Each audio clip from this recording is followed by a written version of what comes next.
Sanguklah diriku, ujilah hati dan pikiranku.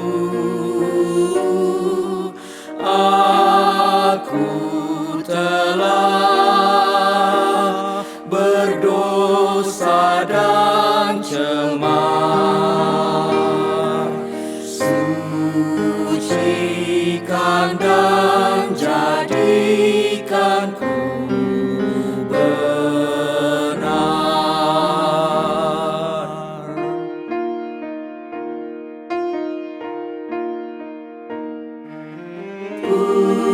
Pujianku tetaplah bagimu, karena Kau hapus dosa-dosaku. Nyatakanlah firman-Mu yang kudus, agar ku junjung nama-Mu terus.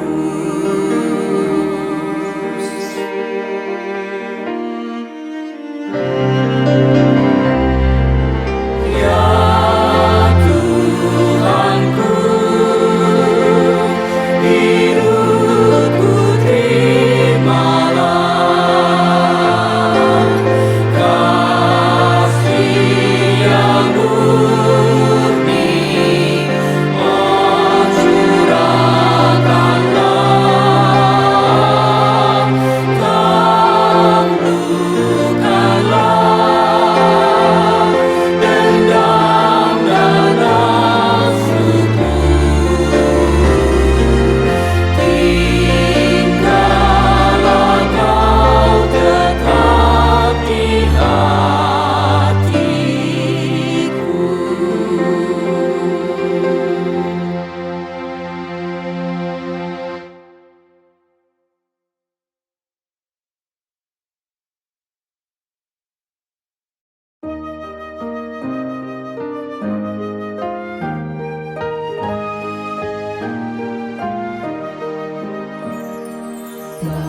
Damai di dunia dan kitalah dutanya, damai sejahtera Allah kan lambangkannya. Allah Bapa kita anaknya, rukun bersaudara, penuh bahagia. Damai di dunia dan inilah saatnya, ucapkan ikrarmu, jalankan perintahnya. Setiap kata dan karya kita memuji nama-Nya. Damai di dunia kini dan selamanya, kini dan selamanya.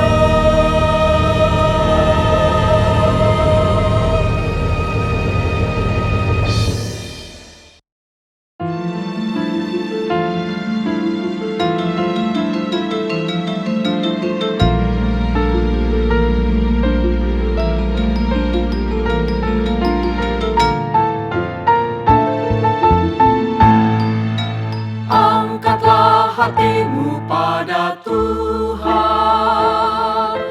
bunyikan kecapi dan menari. Jangan lupa bawa persembahan. Mari kawan, ajak teman bersama menyembah.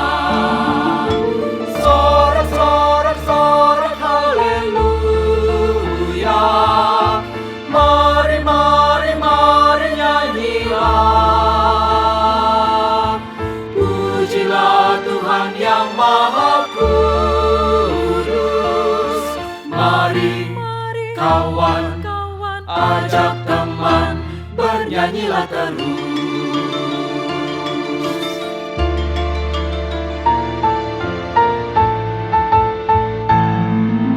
Janganlah mengaku anak Tuhan jika engkau mengeraskan hati. Jadilah pelaku firman Tuhan. Mari kawan, ajak teman, bersama menyembah. Sorak-sorak haleluya. Mari nyanyilah. Pujilah Tuhan yang Maha Kudus. Mari kawan, ajak teman, bernyanyilah terus.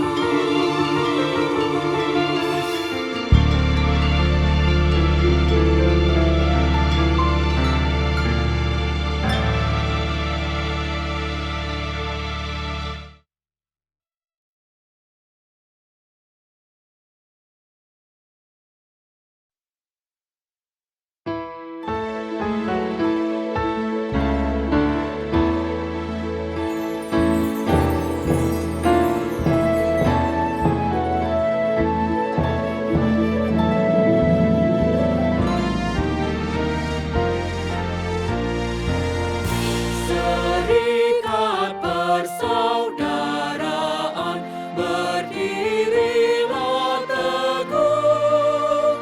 Sempurnakan persatuan di dalam Tuhanmu. Bersama-sama majulah, dikuatkan iman. Berdamai bersejahtera dengan pengasihan.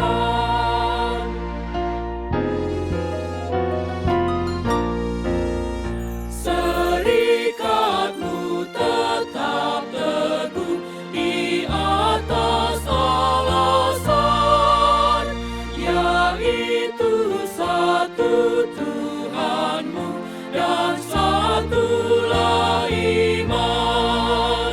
Dan satu juga baptisan, dan Bapa satulah, yang olehmu sekalian dipuji disembah.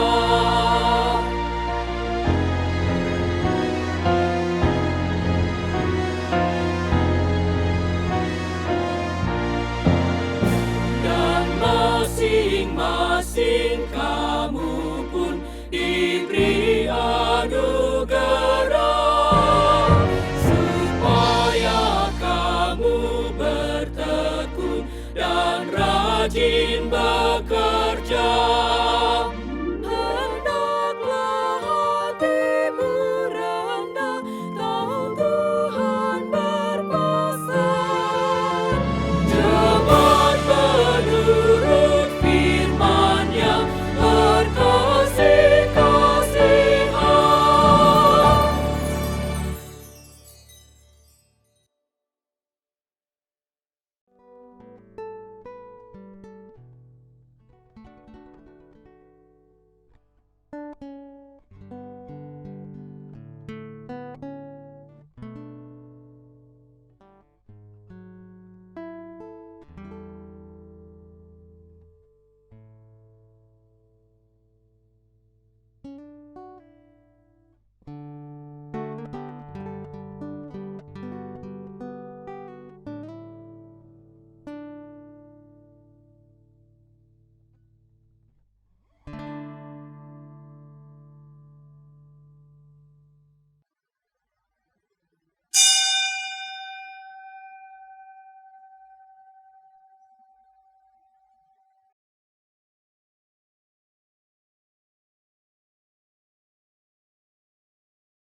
Umat Tuhan yang terkasih, kami informasikan bahwa link ibadah minggu online yang diselenggarakan oleh YKB GKI TV hanya bisa diakses pada 4 jam kebaktian, yaitu pada pukul 9, pukul 11, pukul 17, dan pukul 19.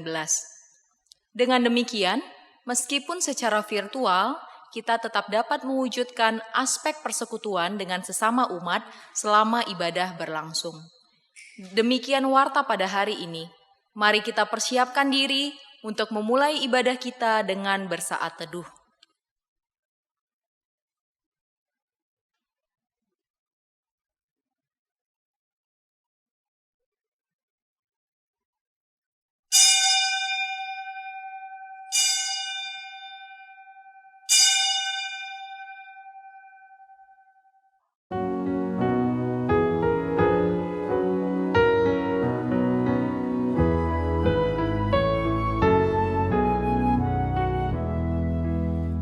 Hosiana putra Daud memasuki kota Sion.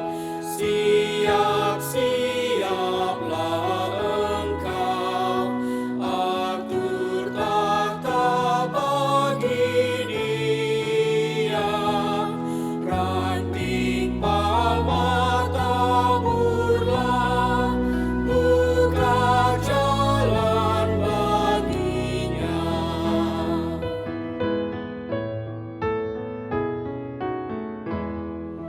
Hosiana, marilah kami songsong Kau yang datang. Hati kami siaplah untuk kami persembahkan, dan umat-Mu berseru, selamat datang padamu.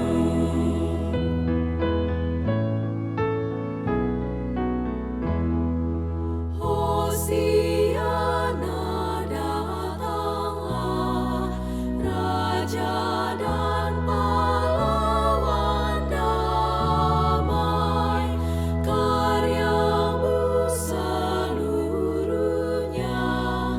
itu kemenangan kami.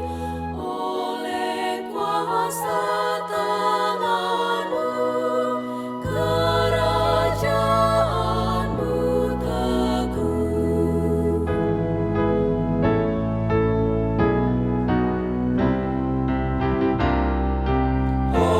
Hosiana, lihatlah kami umat yang Kau pilih.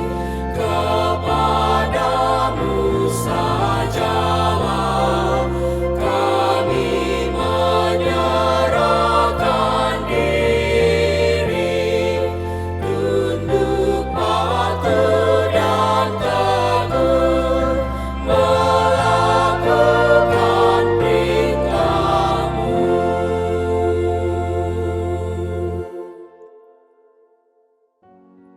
Yesus meneruskan perjalanannya ke Yerusalem.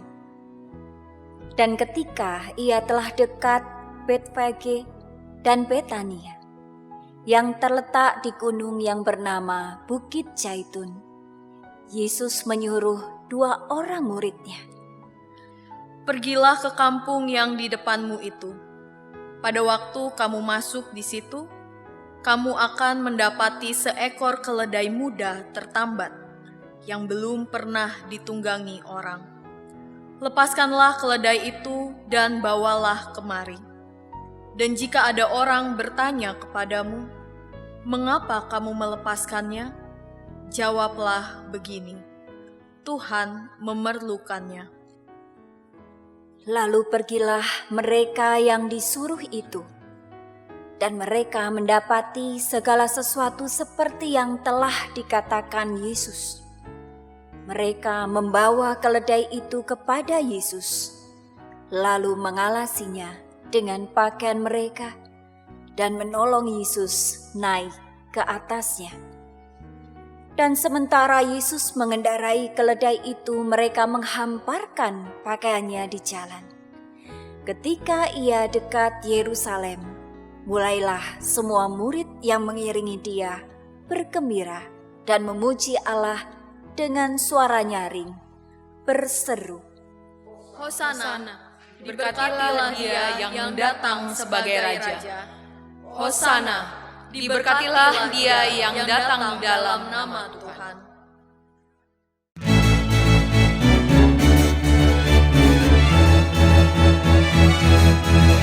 Hosana, Hosana, Hosana, Hosana, pujilah terus, nyanyikanlah syukur kepada Yesus penebus, dendangkanlah mazmur. Hosana, berkumandanglah, dengarkan suaranya, hai putra-putri nyanyilah bersama balapnya, hai putra-putri nyanyilah, suaramu angkatlah, hai putra-putri nyanyilah bersama malamnya. Hosana, Hosana, Hosana, Hosana, lihat rajamu berjalan dengan gagah, khalayak ramai berseru, ikutlah menyembah. Hosana, berkumandanglah, dengarkan suaranya, hai putra-putri nyanyilah bersama balapnya, hai putra-putri nyanyilah, suaramu angkatlah, hai putra-putri nyanyilah bersama malamnya. Hosana, Hosana, Hosana, Hosana, angkatlah terus, pujian tak henti, naikkan lagu yang kudus, menyambut Al-Masih. Hosana, berkumandanglah, dengarkan suaranya, hai putra-putri nyanyilah bersama balapnya, hai putra-putri nyanyilah, suaramu angkatlah, hai putra-putri nyanyilah bersama malamnya. pertolongan kita adalah dalam nama Tuhan yang menjadikan langit dan bumi.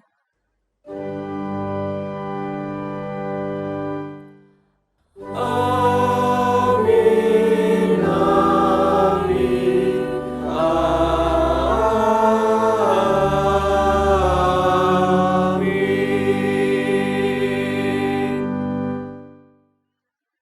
Diberkatilah dia yang datang dalam nama Tuhan. Hosana, Hosana bagi putra Daud. Hosana, Hosana di tempat maha tinggi. Hosana, Hosana, Hosana.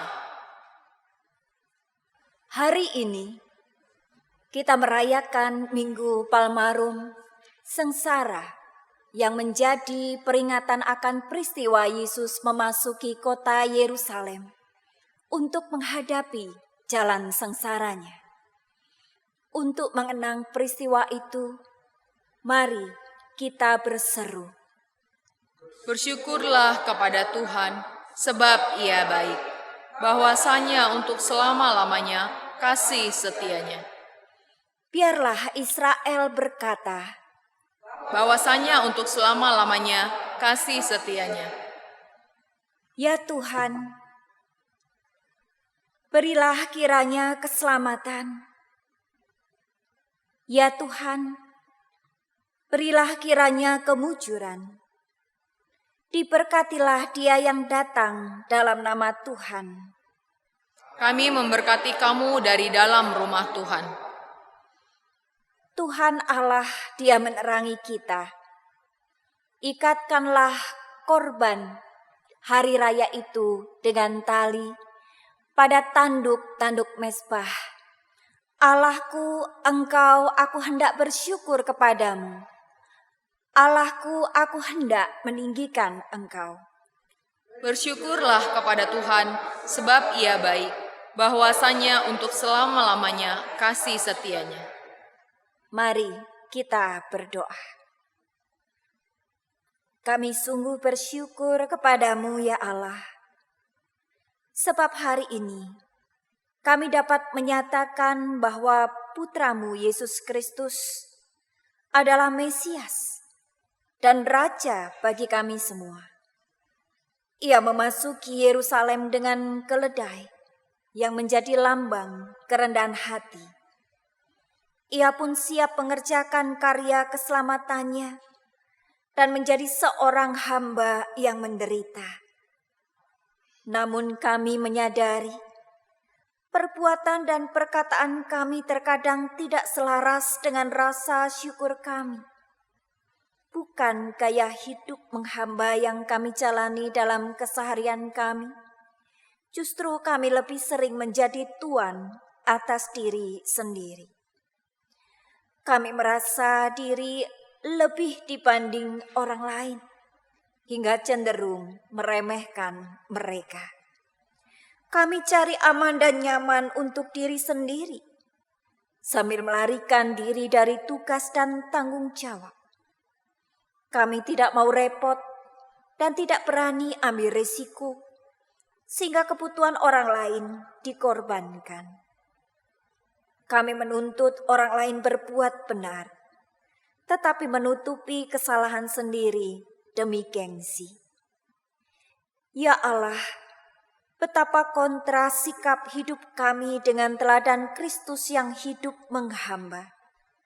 Kristus yang mengosongkan diri, meski dia Raja semesta, rela sengsara meski bukan tanggung jawabnya.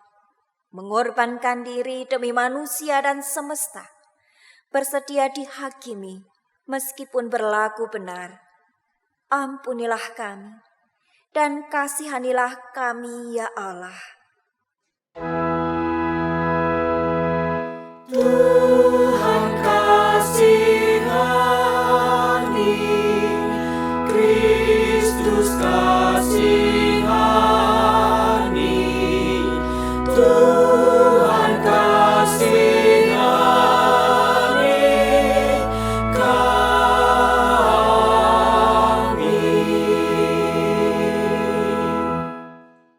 Baharui hati kami ya Allah, dan pulihkanlah hidup kami sesuai dengan cara-Mu.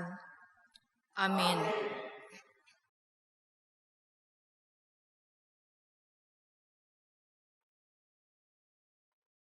Melalui kehadirannya sebagai hamba yang menderita, Yesus Kristus telah menyatakan pemulihan bagi kita. Roma pasal 6 ayat 22 menyatakan, "Tetapi sekarang setelah kamu dimerdekakan dari dosa, dan setelah kamu menjadi hamba Allah, kamu beroleh buah yang membawa kamu kepada pengudusan. Dan sebagai kesudahannya ialah hidup yang kekal di dalam Kristus engkau telah diampuni." Di dalam Kristus engkau pun telah diampuni. Damai Kristus bagimu. Damai Kristus bagimu juga.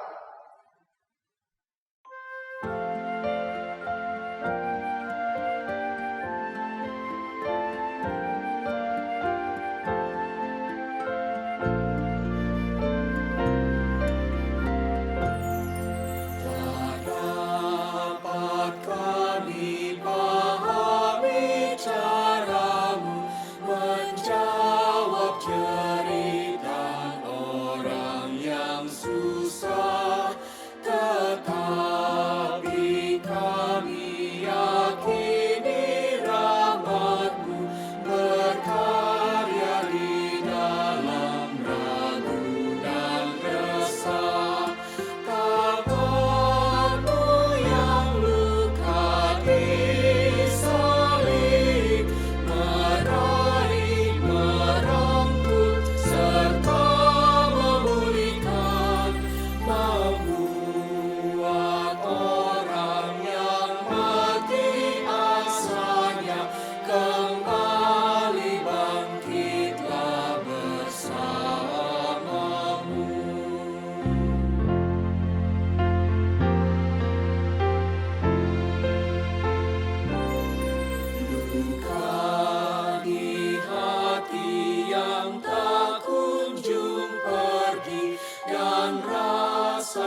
Mari kita berdoa, saudara-saudara.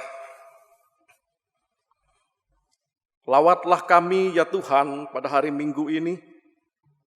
Lawatlah kami sebab kami membutuhkan pemulihan-Mu.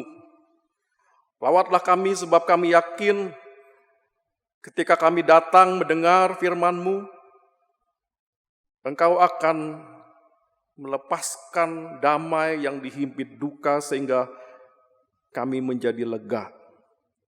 Maka sebentar kalau kami membaca bagian-bagian firman-Mu dan merenungkannya, kiranya Roh Kudus menerangi hati dan pikiran kami, supaya di minggu ini kami disapa secara pribadi oleh-Mu. Di dalam nama Tuhan kami, Yesus Kristus, hamba yang menderita. Amin.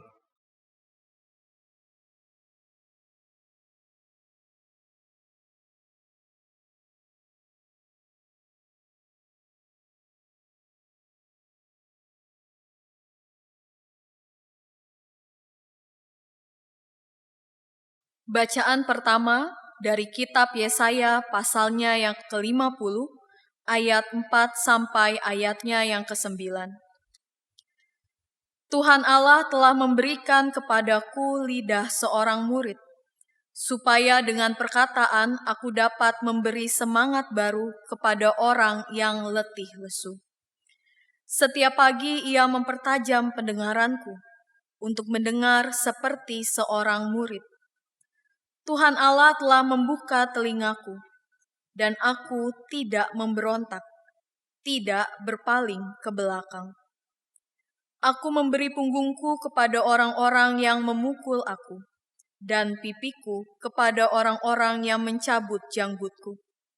Aku tidak menyembunyikan mukaku ketika aku dinodai dan diludahi. Tetapi Tuhan Allah menolong aku. Sebab itu aku tidak mendapat noda.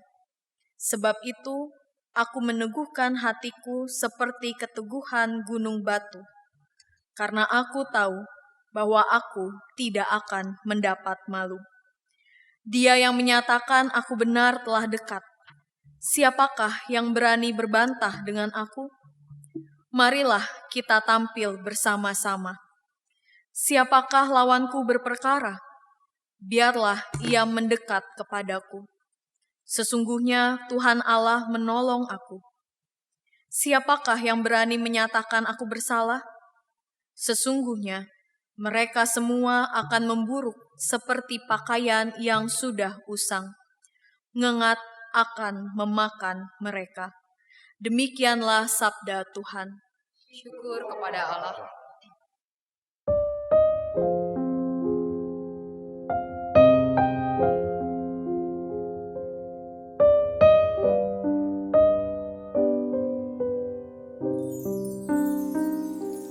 Kasihani aku ya Tuhan, sebab ku rasa sesat. Selamatkanlah aku ya Tuhan, oleh kasih setiamu. Kasihani aku ya Tuhan, sebab ku rasa sesat. Selamatkanlah aku ya Tuhan, oleh kasih setiamu. Hidupku habis di dalam duka, dan tahun umurku di dalam keluh kesah. Karena sengsara kekuatanku merosot, dan tulang-tulangku jadi melemah. Kasihani aku ya Tuhan, sebab ku rasa sesat.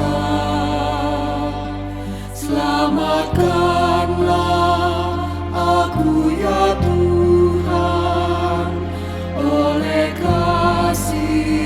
setiamu. Di depan lawan aku terhina dan menakutkan bagi para tetanggaku, dan kenalanku kaget melihat aku.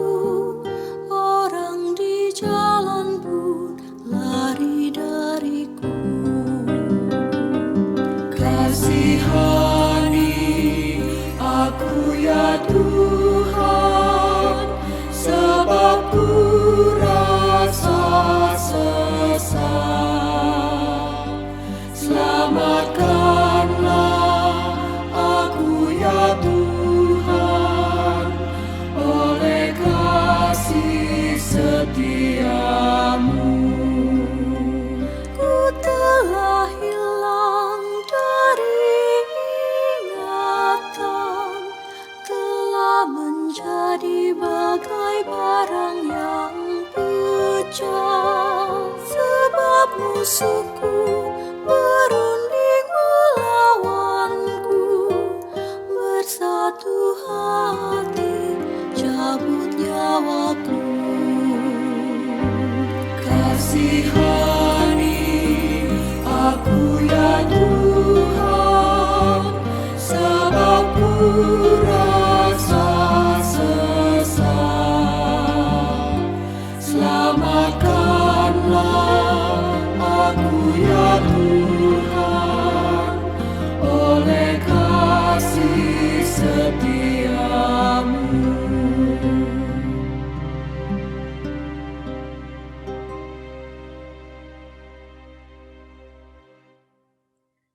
Bacaan kedua dari surat Filipi pasalnya yang kedua, ayat ke-5 sampai 11. Hendaklah kamu dalam hidupmu bersama menaruh pikiran dan perasaan yang terdapat juga dalam Kristus Yesus, yang walaupun dalam rupa Allah, tidak menganggap kesetaraan dengan Allah itu sebagai milik yang harus dipertahankan, melainkan telah mengosongkan dirinya sendiri dan mengambil rupa seorang hamba dan menjadi sama dengan manusia. Dan dalam keadaan sebagai manusia, ia telah merendahkan dirinya dan taat sampai mati, bahkan sampai mati di kayu salib. Itulah sebabnya Allah sangat meninggikan dia dan mengaruniakan kepadanya nama di atas segala nama, supaya dalam nama Yesus bertekuk lutut segala yang ada di langit dan yang ada di atas bumi dan yang ada di bawah bumi, dan segala lidah mengaku Yesus Kristus adalah Tuhan, bagi kemuliaan Allah Bapa. Demikianlah sabda Tuhan. Syukur kepada Allah. Umat kekasih Tuhan, dengan berdiri mari kita menyambut Injil Tuhan kita Yesus Kristus menurut Lukas pasal 22. Lukas pasal 22, kita baca ayat 14 sampai 20, kemudian 39 sampai 45, dilanjutkan dengan Lukas 23, Saudara, ayat 35 sampai ke 43. Kita mulai dengan Lukas pasal 22 ayat 14. Ketika tiba saatnya, Yesus duduk makan bersama-sama dengan rasul-rasulnya. Katanya kepada mereka, "Aku sangat rindu makan Paskah ini bersama-sama dengan kamu sebelum aku menderita. Sebab aku berkata kepadamu, aku tidak akan memakannya lagi sampai ia beroleh kegenapannya dalam kerajaan Allah." Kemudian ia mengambil sebuah cawan, mengucap syukur, lalu berkata, "Ambillah ini dan bagikanlah di antara kamu. Sebab aku berkata kepadamu, mulai dari sekarang ini, aku tidak akan minum lagi hasil pokok anggur sampai kerajaan Allah telah datang." Lalu ia mengambil roti, mengucap syukur, memecah-mecahkannya dan memberikannya kepada mereka, katanya, inilah tubuhku yang diserahkan bagi kamu. Perbuatlah ini menjadi peringatan akan daku. Demikian juga dibuatnya dengan cawan sesudah makan. Ia berkata, cawan ini adalah perjanjian baru oleh darahku yang ditumpahkan bagi kamu. Ayat 39. Lalu pergilah Yesus keluar kota dan sebagaimana biasa, ia menuju Bukit Zaitun. Murid-muridnya juga mengikuti dia. Setelah tiba di tempat itu, ia berkata kepada mereka, berdoalah supaya kamu jangan jatuh ke dalam pencobaan. Kemudian ia menjauhkan diri dari mereka kira-kira sepelempar batu jaraknya. Lalu ia berlutut dan berdoa. Katanya, ya Bapakku, jikalau engkau mau, ambillah cawan ini daripadaku. Tetapi bukanlah kehendakku, melainkan kehendak-Mu lah yang terjadi. Maka seorang malaikat dari langit menampakkan diri kepadanya untuk memberi kekuatan kepadanya. Ia sangat ketakutan dan makin sungguh-sungguh berdoa. Peluhnya menjadi seperti titik-titik darah yang bertetesan ke tanah. Lalu ia bangkit dari doanya dan kembali kepada murid-muridnya. Tetapi ia mendapati mereka sedang tidur karena duka cita. Kita lanjutkan Lukas 23 ayat 35.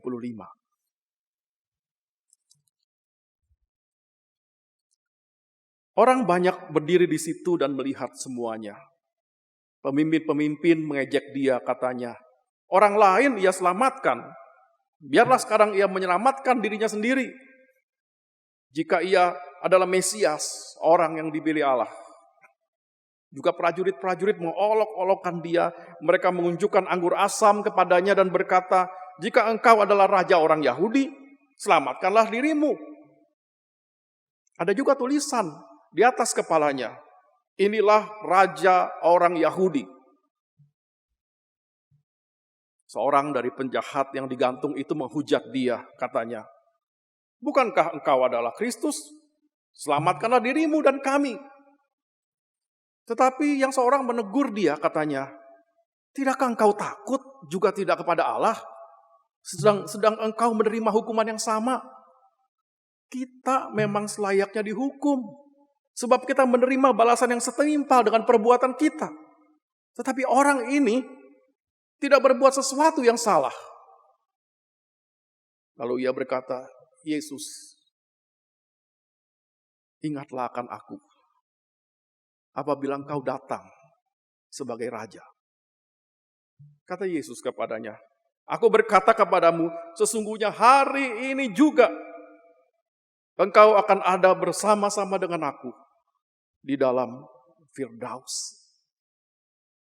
Demikianlah Injil Yesus Kristus. Berbahagialah saudara yang mendengarkan firman Allah dan yang memeliharanya. Hosana, Hosana, Hosana.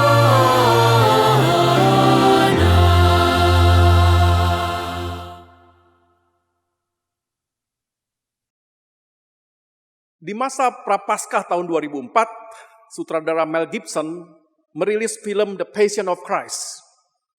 Mungkin saudara pernah nonton film ini. Di situ digambarkan secara vulgar penderitaan Yesus yang dialami selama 12 jam terakhir dalam kehidupannya. Filmnya sadis banget, berdarah-darah. Saya nonton film itu bersama dengan seorang teman beberapa hari setelah tayang di bioskop-bioskop di Singapura. Ruangan teater besar di Orchard Road itu penuh, nyaris tidak ada bangku kosong. Sepanjang film diputar, saya melihat banyak penonton gak berani menatap ke layar pada saat adegan penyiksaan Yesus ditayangkan. Bahkan seusai pemutaran film, saudara-saudara, penonton itu tampak terpaku barang 1-2 menit. Tidak ada yang beranjak dari tempat duduknya. Mungkin karena nggak pernah menyangka bahwa penderitaan Yesus yang mereka saksikan di film itu begitu brutal. Tidak seperti yang mereka bayangkan selama ini.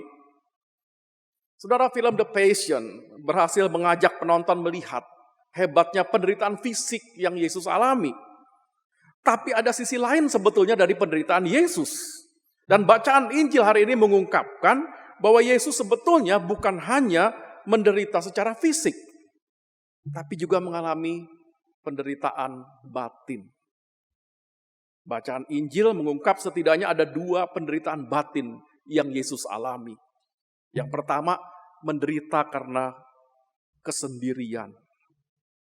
Saudara, ketika Yesus masuk ke Yerusalem, dia tahu persis bahwa hari-hari penderitaan dan penyaliban sudah di depan mata. Tapi cuma Yesus yang tahu. Para muridnya belum sadar bahwa Yesus akan dihukum mati beberapa hari lagi. Maklum, saudara, warga Yerusalem tampak begitu antusias ketika menyambut Yesus. Sampai melambai-lambaikan daun palma segala.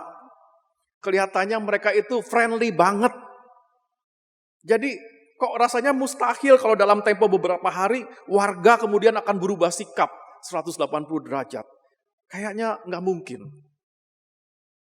Pada malam terakhir sebelum Yesus ditangkap, Injil Lukas menggambarkan sikap Yesus yang sepertinya menjadi agak sentimental.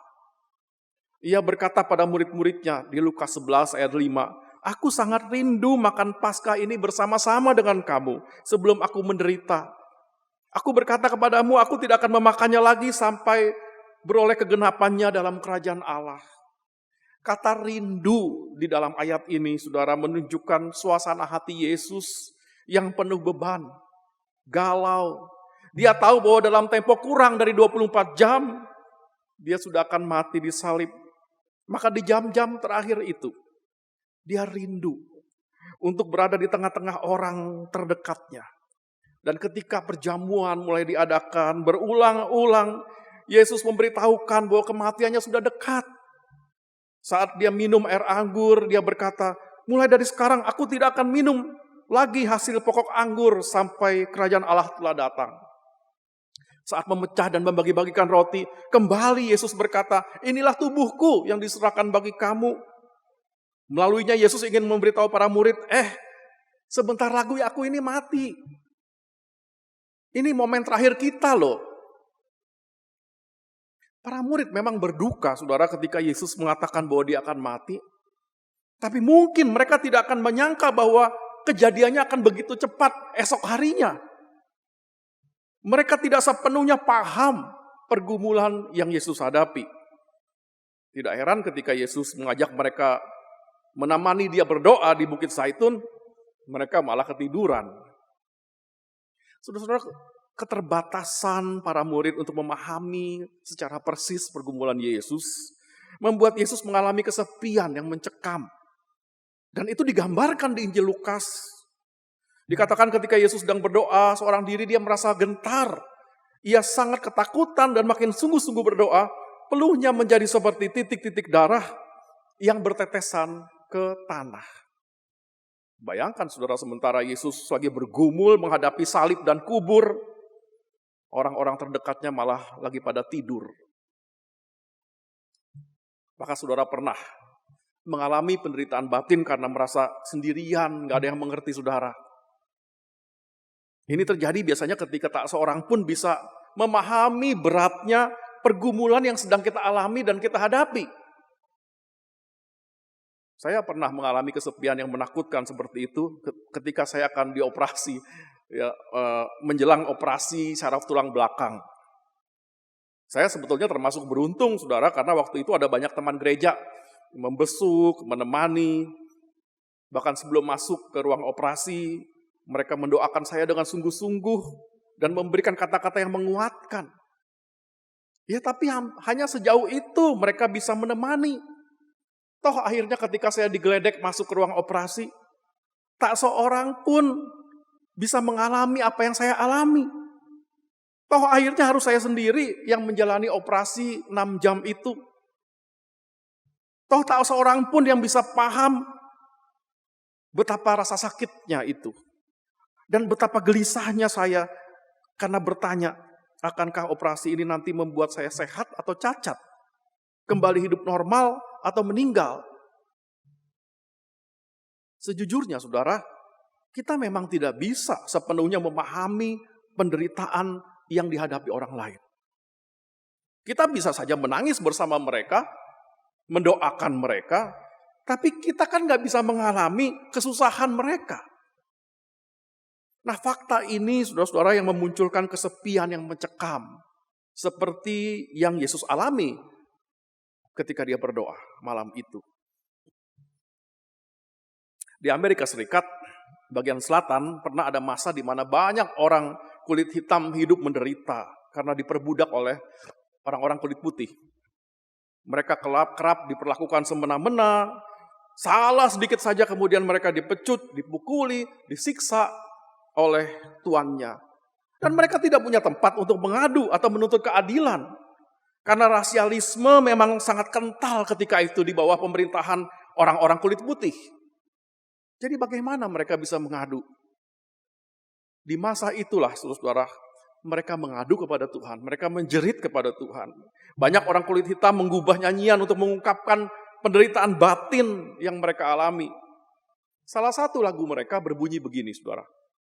Nobody knows the trouble I've seen. Sometimes I'm up, sometimes I'm down. Oh yes, Lord. Sometimes I'm almost to the ground. Oh yes, Lord. Terjemahannya, tak seorang pun memahami masalah yang sedang kuhadapi. Kadang aku merasa tegar, kadang aku merasa terpuruk ya Tuhan. Kadang aku merasa hampir jatuh tergeletak ya Tuhan.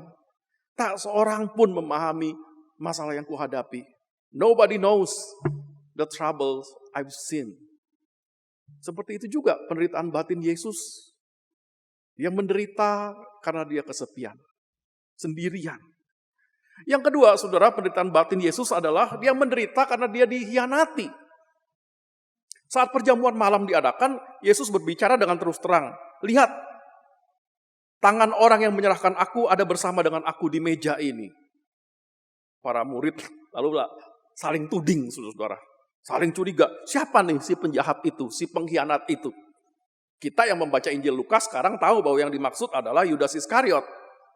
Tapi apakah cuma Yudas yang mengkhianati Yesus pada malam itu? Tidak, saudara. Petrus juga mengkhianati Yesus saat dia menyangkal bahwa dirinya termasuk di dalam kelompok pengikut Yesus. Bahkan di dalam kisah sengsara di versi Matius, kalau saudara buka Matius 25 ayat 56b, ditulis bahwa saat Yesus ditangkap, semua murid itu meninggalkan dia dan melarikan diri. Semuanya mengkhianati Yesus. Itu sebabnya tidak ada seorang pun murid yang maju membela Yesus di persidangan. Semua cari selamat sendiri-sendiri. Bayangkan, saudara, penderitaan batin yang Yesus alami.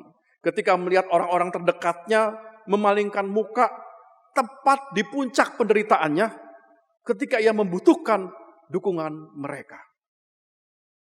Saudara-saudara, dua penderitaan batin Yesus ini. Penderitaan karena kesendirian dan penderitaan karena pengkhianatan orang terdekat. Kadang-kadang kita alami juga kan di dalam kehidupan kita. Dan ketika itu terjadi, dia menorehkan luka batin yang membekas dan tidak kunjung pergi.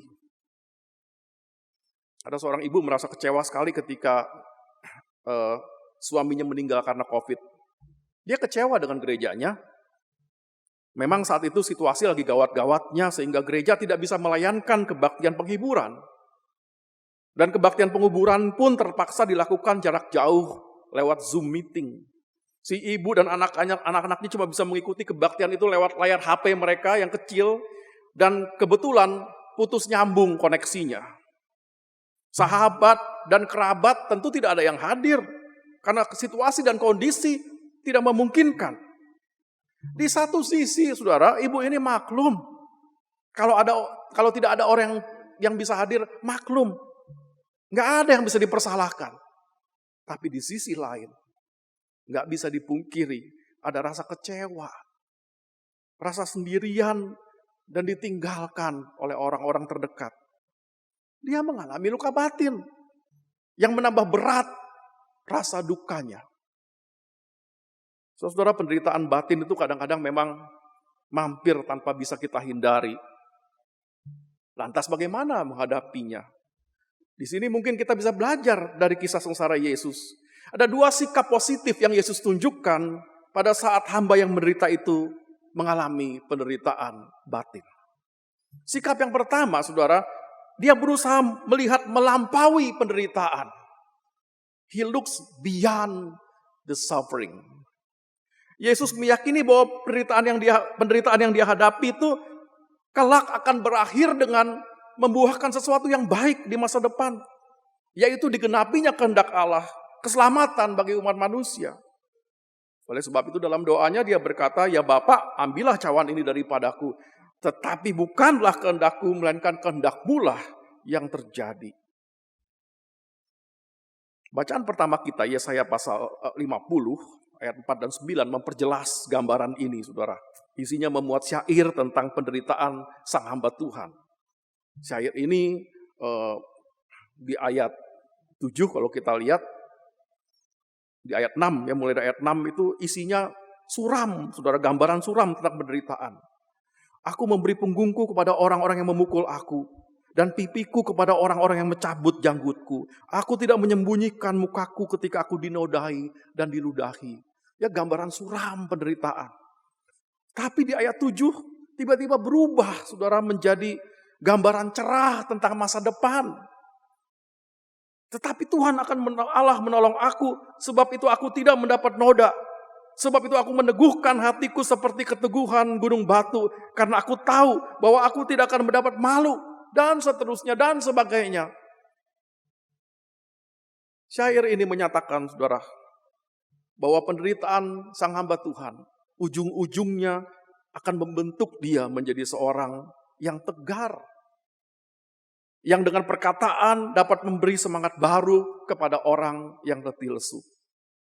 Saudara, penderitaan batin memang bisa melumpuhkan kita, tapi kalau disikapi dengan bijak, pengalaman luka itu bisa membentuk kita menjadi orang yang lebih baik, orang yang tahan banting. Dan itu terjadi kalau kita bisa melihat melampaui penderitaan yang kita alami sekarang, seperti yang Yesus lakukan. Sikap positif kedua, saudara, yang Yesus tunjukkan adalah dia berusaha tetap merayakan kehidupan. Saudara, kalau orang sedang mengalami penderitaan batin, biasanya dia cenderung dipenjara oleh kesedihannya. Dia jadi suka menyendiri, menarik diri, menghabiskan waktu untuk mengeluh atau meratapi nasibnya. Kadang-kadang sampai nggak bisa makan, saudara, sampai kurus kering karena stres. Yesus menunjukkan hal sebaliknya. Malam itu, saudara, di puncak pergumulan batinnya, dia malah mengajak para murid makan dan minum. Dia menggunakan waktu-waktu terakhirnya untuk mengadakan jamuan Paskah seperti yang sudah-sudah. Dan perjamuan itu kita beri nama perjamuan terakhir atau makan malam terakhir, the last supper. Ini menunjukkan, saudara, bahwa Yesus berusaha memakai setiap kesempatan yang masih ada untuk merayakan kehidupan, bukan untuk menantikan kematian. Tiap momen kehidupan itu berharga. Sayang kalau cuma dipakai untuk meratapi nasib. Buktinya, saudara, momen perjamuan terakhir yang Yesus adakan itu akhirnya menjadi momen paling berharga yang terus dikenang oleh para murid. Bahkan terus dikenang oleh seluruh pengikut Yesus dari segala abad dan tempat sampai hari ini. Momen yang kita rayakan dalam ritual yang namanya perjamuan kudus itu. Saudara, orang bisa saja loh mengalami penderitaan batin yang sama, tapi cara menghadapinya bisa berbeda-beda. Ada yang membiarkan dirinya di bawah arus kesedihan, tapi ada juga yang bisa memilih untuk tetap merayakan kehidupan. Saudara, milih yang mana? Akhir Februari lalu, warga Ukraina panik karena serangan tentara Rusia. Tiba-tiba saja mereka mengalami penderitaan yang sama. Hidup ketakutan di bawah ancaman teror kematian. Banyak orang kemudian rame-rame memenuhi stasiun kereta untuk mengungsi secepatnya ke negara tetangga. Tidak demikian halnya dengan Arifa dan pacarnya Fursin. Mereka sedang merencanakan pernikahan. Tadinya pernikahan akan dilangsungkan 2 minggu lagi. Ketika perang terjadi, alih-alih membatalkan pernikahan, mereka memutuskan untuk menikah secepatnya. Lalu kemudian bergabung untuk membantu tentara Ukraina dalam membela negara. Cepat-cepat mereka hubungi pastor gereja Ortodoks di Basilika Santo Michael di Kiev. Dan segera pernikahan dilangsungkan di kapel gereja itu. Yang hadir cuma segelintir orang. Dan ritualnya juga dibuat singkat. Sementara upacara pernikahan itu berlangsung, suara sirine tanda bahaya meraung-raung di sekitar gereja. Dan di kejauhan terdengar suara dentuman, membuat situasi tambah mencekam. Tapi di ruangan gereja yang kecil, di kapel kecil itu, sejenak muncul suasana teduh dan sakral. Pada saat pastor Ortodoks mendaraskan ayat-ayat kitab suci, lalu menaruh tangannya di atas tangan kedua mempelai yang berlutut di hadapannya. Seorang wartawan CNN hadir di sana. Seusai pemberkatan, mempelai ditanya, "Bagaimana perasaan kalian?" Arifah menjawab, "Tadi itu sebenarnya menakutkan sekali. Tetapi sekaligus juga menjadi momen yang paling membahagiakan dalam hidup kami berdua. Sesudah ini kami tidak tahu apakah besok masih hidup atau tidak. Kami akan bergabung dengan tentara Ukraina. Tapi kami masih punya hari ini, momen ini, jam ini. Dan kami ingin merayakannya bersama sebelum semua hal yang lain terjadi." Saudara-saudara, ada hal yang serupa dari kisah Arifa dan Fursin dan kisah sengsara Yesus. Keduanya menyatakan bahwa di dalam penderitaan terberat sekalipun, kita ternyata masih punya pilihan. Kita bisa memilih untuk melihat melampaui penderitaan atau terbenam di dalam persoalan. Kita bisa memilih untuk tetap merayakan kehidupan atau meratap menunggu datangnya kematian. Berbahagialah kita yang bisa memilih untuk bersikap seperti Yesus. Karena hamba yang menderita itu akan memberi kita kekuatan. Kalau kita percaya bahwa Yesus ada bersama kita, sebetulnya kita tidak pernah benar-benar sendirian. Ada Dia yang bukan hanya menemani, tapi juga pernah mengalami apa yang kita hadapi. Saudara masih ingat syair lagu Orang Kulit Hitam yang tadi saya kutip? Di bagian refrainnya, saudara, ada beberapa kata penting yang tadi belum saya bahas. Syair refrain itu terdiri dari 2 bagian. Bagian pertama berbunyi, "Nobody knows the troubles I've seen. Nobody knows but Jesus." Tak seorang pun memahami persoalan yang kuhadapi, tapi Yesus paham. Lalu bagian kedua, atau penutup refrain itu, berisi ungkapan yang jarang sekali diucapkan kalau orang lagi menderita. "Nobody knows the troubles I've seen. Glory, haleluya." Kok bisa-bisanya sih orang yang lagi menderita dan kesepian berseru, "Glory, haleluya.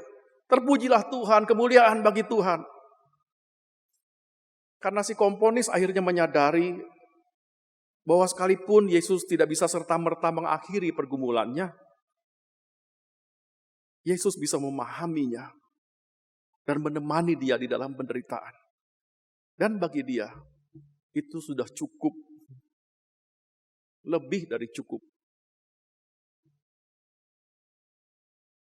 Amin.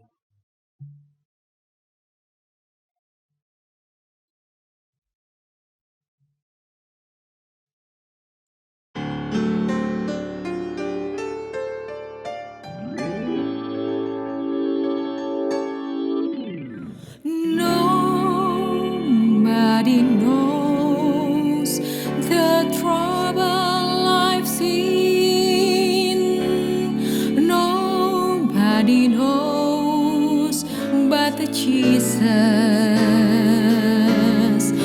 Nobody knows the trouble I've seen.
Marilah kita bersama dengan umat Allah di masa lalu, masa kini, dan masa depan, mengingat janji baptisan kita dengan mengikrarkan pengakuan iman rasuli.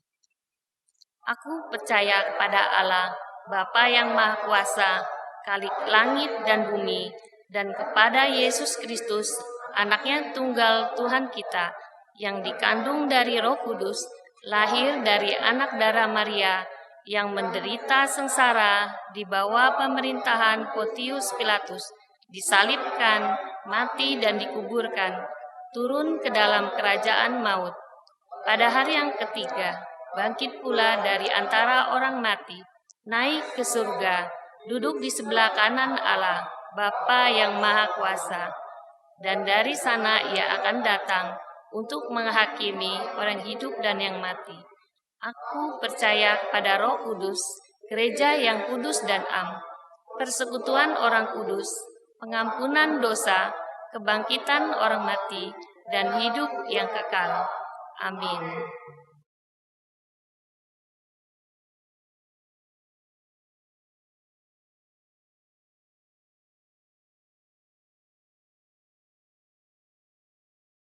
Saudara-saudara, mari kita menaikkan doa-doa syafaat. Ya Tuhan, kami bersyukur karena Engkau bukan Allah yang tertidur. Engkau Allah yang memantau umat manusia di bumi, khususnya mereka yang tengah bergelut dengan berbagai bentuk penderitaan, baik penderitaan fisik maupun penderitaan batin. Kami bersyukur atas Tuhan kami Yesus Kristus, Sang Hamba yang menderita, yang mampu menguatkan mereka yang menghadapi berbagai macam penderitaan. Kami berdoa bagi warga Ukraina yang hidup dalam teror akibat serangan tentara Rusia. Juga bagi jutaan warga Ukraina yang harus mengungsi di negeri asing. Kami berdoa bagi warga Rusia yang tidak setuju dengan perang tapi tak berdaya untuk melakukan apa-apa di bawah tekanan pemerintah yang berkuasa. Kami berdoa bagi masyarakat Afghanistan, Palestina, Myanmar, Korea Utara, kelompok etnis Uighur dan Tibet di Tiongkok, dan banyak negara lain yang mengalami penderitaan karena hidup di bawah tekanan. Tuhan, lawatlah dan selamatkanlah mereka. Kami berdoa bagi warga masyarakat yang menderita karena kemiskinan, wabah penyakit, kesulitan mendapatkan pekerjaan dan penghasilan. Secara khusus kami berdoa bagi upaya pemerintah untuk mensejahterakan warga kami di tengah-tengah harga komoditas yang melambung, yang membuat biaya hidup menjadi lebih mahal. Beri kebijakan pada pemerintah ya Tuhan, supaya dapat membuat strategi yang tepat, agar bangsa kami dapat tetap selamat. Kami berdoa bagi mereka yang sakit, kiranya kekuatan dan pemulihan-Mu Kau karuniakan atas mereka. Juga bagi mereka yang mengalami luka-luka batin yang tidak kunjung pergi. Biarlah ketika kami menantikan dan merayakan Kristus yang bangkit di hari Paskah minggu depan, mereka juga dipulihkan dan dibangkitkan untuk menghadapi hidup dengan semangat yang baru, bangkit dan menutup masa lalu. Dengarkan doa kami ya Tuhan, yang kami alaskan di dalam nama Tuhan kami Yesus Kristus, yang mengajar kami berdoa.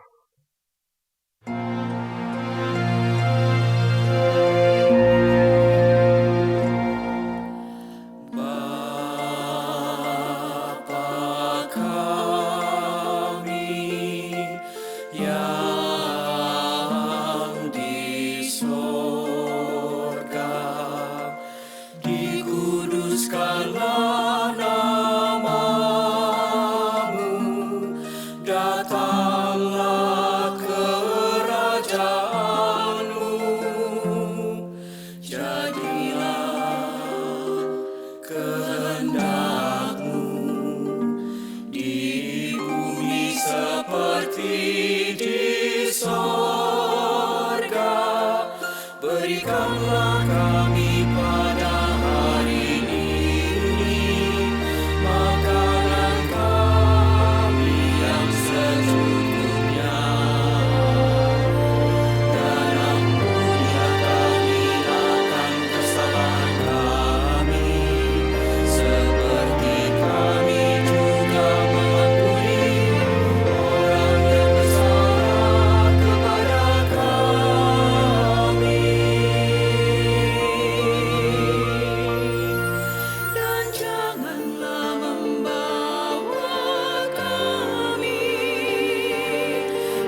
Hanya rasa syukur yang dapat kita ungkapkan atas pemulihan hidup yang telah Kristus tunjukkan melalui jalan penderitaannya. Mazmur 96 ayat 2 dan 8 menyatakan, "Menyanyilah bagi Tuhan, pujilah namanya, kabarkanlah keselamatan yang daripadanya dari hari ke hari. Berilah kepada Tuhan kemuliaan namanya, bawalah persembahan dan masuklah ke pelatarannya." Saudara-saudara dapat mengirimkan persembahan ke rekening gereja masing-masing.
Mari kita berdoa. Terpujilah Engkau ya Allah, sumber segala karunia. Melalui jalan penderitaan Kristus, Engkau menyatakan pemulihan hidup bagi kami. Ya Tuhan, hanya inilah yang dapat kami beri sebagai ungkapan syukur atas segala karya-Mu. Kiranya ungkapan syukur ini dapat dikelola agar gereja dapat meneruskan karya penyelamatan-Mu di tengah dunia yang menantikan pemulihan. Di dalam nama Tuhan Yesus kami berdoa dan bersyukur. Amin.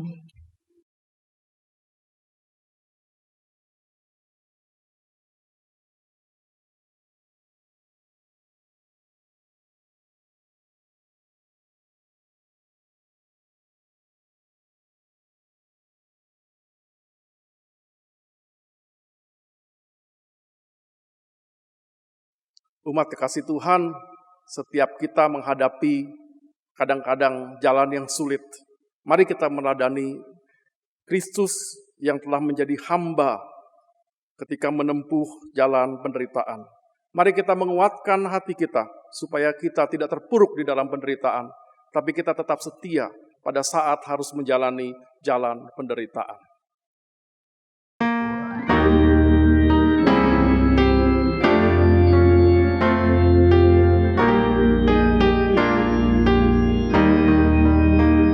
Siapa hatiku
Arahkanlah hatimu kepada Tuhan. Kami mengarahkan hati kami kepada Tuhan. Jadilah saksi Kristus. Syukur kepada Allah, Terpujilah Tuhan. kini dan selamanya. Kiranya Allah Bapa, Kristus Yesus, dan Roh Kudus menyertai, menjaga dan memberkati engkau di setiap jalan yang kau lalui, baik jalan yang nyaman maupun jalan penderitaan, kini dan selamanya.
Sahabat, mari dukung pelayanan dan pekabaran Injil melalui YKB dengan membagikan link acara ini kepada sebanyak mungkin orang. Dukungan juga dapat saudara lakukan dengan mentransfer dukungan finansial ke rekening BCA ke nomor 450 305 2990 450 305 2990 atas nama Yayasan Komunikasi Bersama.